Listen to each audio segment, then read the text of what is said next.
Hey, it's Andre here. Some of you might be wondering why we don't add state to Searchbox.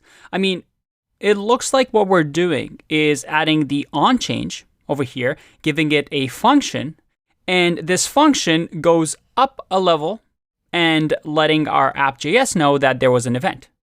But Searchbox, shouldn't that have the search field state?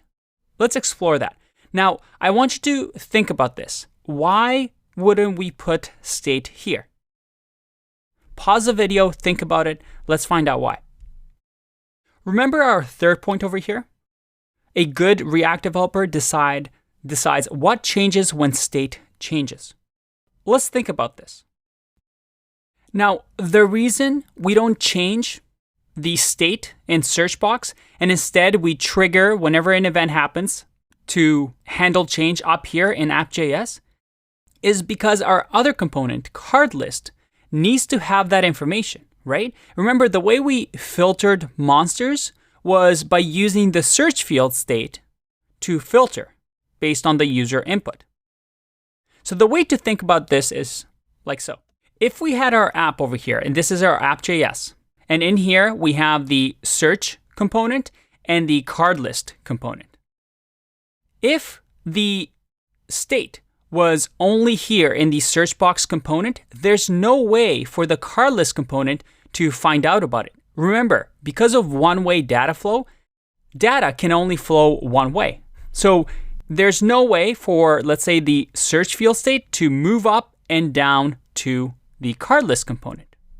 So instead, we want to place the state in a place where it gives us access to whatever needs it.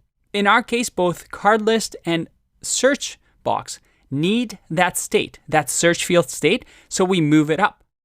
And the way we architect things in React is that when an event happens on a component, let's say a user clicks or types something, well, that event triggers the React event system and says, hey, something has happened.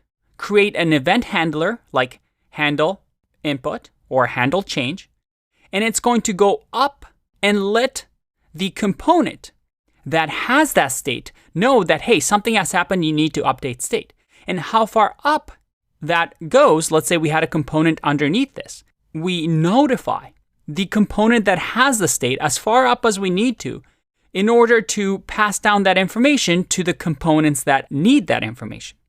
Now, if you don't get this right away, don't worry. This is something that comes with practice that we're going to explore throughout the course as we build more and more projects. But I want you to pay attention that you want to decide as a React developer what changes, what events that the users take, how far up it goes to let the state know, and you want to move the state in a high enough position so that we are still able to pass down that information to different nodes.